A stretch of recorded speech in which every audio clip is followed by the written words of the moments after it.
How's everybody doing today? So I'm going to talk about law of attraction, the most talked about metaphysical practice in spirituality. It's the most well known. It's the one everyone sees on TV, and I already had a video where I was comparing law of attraction to law of assumption, but in this video I'm just going to do a video on talking about law of attraction, and in another video I'll go more in depth about law of assumption. My previous video had a little bit more to do with law of assumption than law of attraction, but this video I'm going to talk about law of assumption. So law of attraction is your energy state vibrating what you believe precedes manifestation. That's kind of like the complicated scientific term for it, right? So whatever you're vibrating, mostly in positive thoughts, is what you're attracting. And yesterday I was talking about the reflection process. The reflection process is very similar to law of attraction because you're attracting what your vibration is. So if you want to attract more stuff, you must raise your vibration, and in order to do that, you must be in a higher state of like love and giving instead of hate and fear. Anxiety is created a lot of times by fear, because you're stressed out about something that you're kind of fearful of. A lot of times there's a lot of different situations where the fear may be different, or the anxiety or the stress might be caused by something else. But you get what I'm saying. You can kind of come up with ideas on or if you've had something in your life where you have an example of that. And law of attraction is optimism. So thinking positive and being optimistic will raise your vibration to be able to attract good things into your life through manifestation. And I told you in the previous video, law of assumption is just you're assuming you have it. But for the energy state, you want to be positive, because you'll attract good things in your life that you won't even be imagining that can happen. So law of assumption is more like you have your vision, right, of what you want, and you assume you have it. But there's other good things in your life that you don't know that you can receive, and being in a positive state, law of attraction will bring that into your life. Stuff that you won't even ask for, right? Your daily life will be more of a positive outcome, and you'll have like good days all around, because the energy and vibration is attracting good things around you. So law of assumption is more your vision and your goal, right?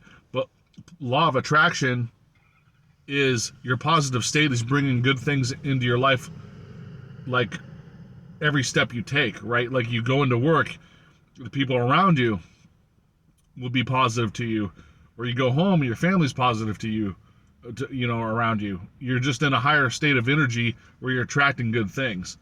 That's kind of the difference between the attraction and assumption. Assumption's your goal of what you want, and you're assuming you have it. And law of attraction is you're just attracting everything in a loving state around you using your heart chakra. It's important to raise your vibration and be positive. It's important to use your heart chakra instead of thinking with your brain.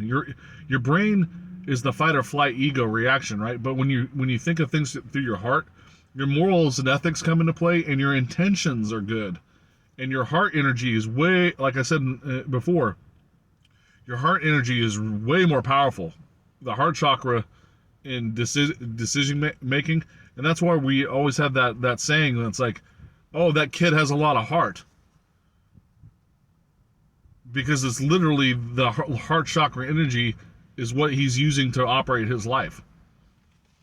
So when you see somebody use a lot of their heart in their life, and showing love and compassion and drive and all that stuff, that's exactly what they're talking about. And law of attraction can be difficult because, for the most of us, in the very beginning at least, you're going to try to be, it's hard to stay in a positive, optimistic mindset 24/7. Because you wake up feeling a certain way, maybe something happened to you and it brought your positivity back down. There's always something like, clawing at you to bring you back down to a negative state, if that's what you're used to being into, right? The universe will test you, and then that negative energy is powerful in the fact that you've existed maybe a long time in it, so your vibration's always trying to pull you back into that vibration. But if you stay focused, use your heart to stay positive and be optimistic. Even pretending to be optimistic can help you become optimistic. I tried this before. It was like, it felt so daunting to try to be positive all the time and optimistic. I said, you know what? I'm just going to sit back. I'm just going to pretend that I'm optimistic and positive. And it didn't make a change. It actually became easier to do it. Even if it was on a micro level, every inch helps. You get further to the goal, right? I don't get wrapped up in my terminology. I'm not a big fan of using the word goals, because goals is more of a neuro-linguistic programming, and you might have heard that before. That's like the method for self-help. But when you're using metaphysics and spirituality, yes, you have goals, but you're not relying on that just goal-focused mindset, where it's like pure scientific, because energy and the soul and the subconscious mind and the universe and God and everything work together to create reality. So if you're just like thinking, oh, goals, psychology and goals all the time, neuro-linguistic programming, it's kind of like the stuff that you see on TV or whatever, where they're like, oh, reprogram your brain with neuro-linguistic programming. I'm not going to say it's bad or good either way. I'm just saying, don't get wrapped up in the term goals. It just means that you have a vision, right? So leading back to the law of attraction, you'll see the signs. When you're doing it and even pretending to be positive or being optimistic, you'll see the signs where it becomes easier. And then when you get to the point where you can be more positive, excuse me, on a daily basis, it'll become even more easier.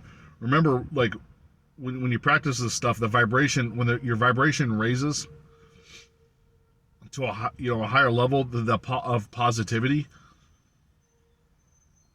it maintains that vibration. Remember how I said negative vibration maintains negative vibration?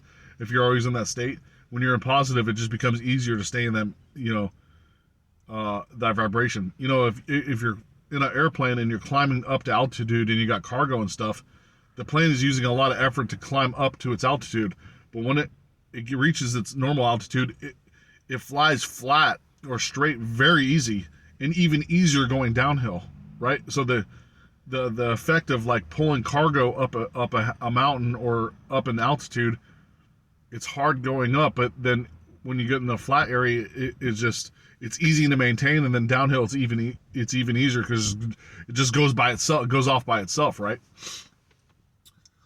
So that's just what I wanted to get into with law of attraction. And Florence Scovel-Shinn, I always mark her as the go-to book if you want to read about it, and she has a lot of stuff on it.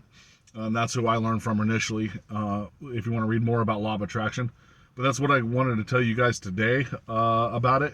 And as always, I greatly appreciate you watching my videos, and have a nice day.